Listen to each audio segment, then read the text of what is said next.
Imagine being the ruler of the largest empire the world had ever seen. You conquered kingdoms. You crushed rebellions. You were feared from Asia to the Mediterranean. You were Cyrus the Great. Then one woman looked at your power and said, "No." She wasn't a Greek queen. She wasn't an Egyptian pharaoh. She wasn't protected by stone walls or vast cities. She came from the endless grasslands beyond civilization, a warrior queen from the Scythian world.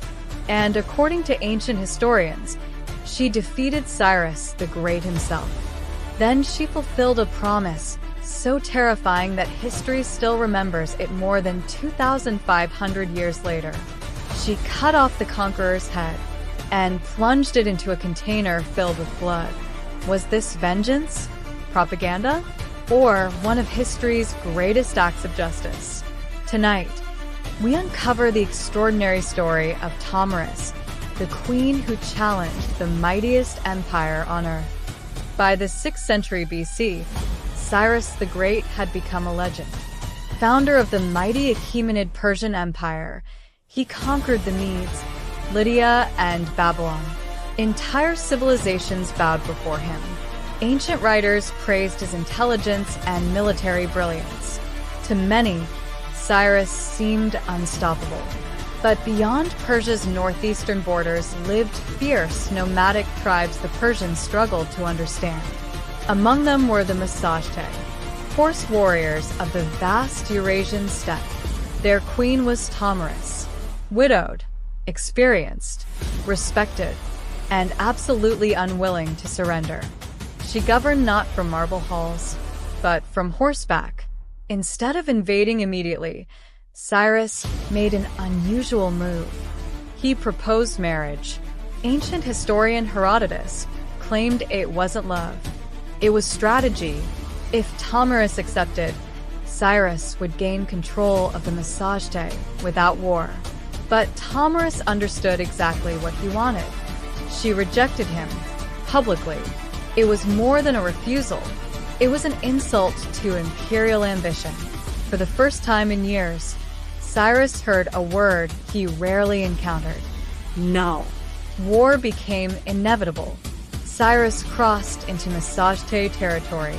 Tomyris sent a warning. Leave now, or face the consequences. Cyrus ignored her. Following advice from Croesus of Lydia, the Persians devised a trap. They abandoned a camp filled with food and wine. To nomadic warriors unfamiliar with Persian drinking customs, it looked like victory. Tomyris' son, Spargopizes, led an attack. The Massagetæ celebrated. Then Persian forces struck. Thousands died.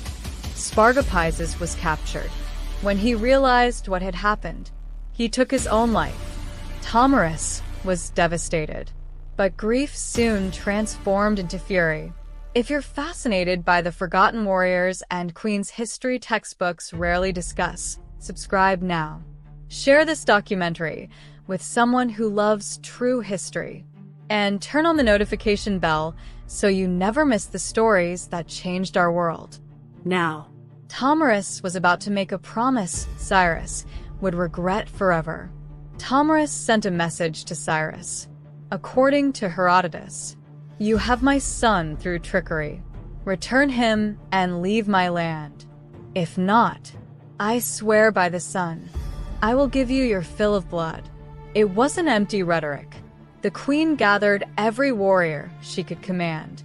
The Massagetæ prepared for total war. There would be no retreat, no negotiations, only vengeance. Then came the battle. Its exact location has been lost to time, but ancient accounts describe unimaginable violence. Mounted archers darkened the skies with arrows. Spears shattered. Axes struck shields. War cries echoed across the open steppe. The Persians, masters of empire, faced enemies who knew every movement of horseback warfare. And for perhaps the first time, Cyrus the Great met an opponent he could not overcome. The Persian king fell. The conqueror of Babylon was dead. What happened next became one of history's most chilling legends. Herodotus wrote that Tomyris searched the battlefield until she found Cyrus. She ordered his head severed. Then she placed it into a vessel filled with blood and declared, "You thirsted for blood. Drink your fill." Whether literal truth or symbolic storytelling, the message was unforgettable. The world's greatest conqueror had fallen, and the woman history expected to surrender had become immortal. Did it really happen exactly this way? Historians remain divided. Herodotus recorded the story decades later. Other ancient sources offered different versions of Cyrus's death. But Tomyris herself was real. The Massagetes were real. And somewhere between documented history and legend lies the truth of a queen who refused to submit. Her story survived because it challenged expectations. Power did not always belong to emperors. Sometimes, it belonged to those willing to fight for freedom. More than 2,000 years later, Tomyris remains one of history's most extraordinary women. A queen, a warrior, a mother, a leader who confronted the strongest empire of her age. If this story captivated you, subscribe, share this documentary, and turn on notifications for more forgotten histories that deserve to be remembered. And if you enjoyed this story of a ruler who defied impossible odds, watch our next documentary. Because history's most powerful stories are often the ones least told.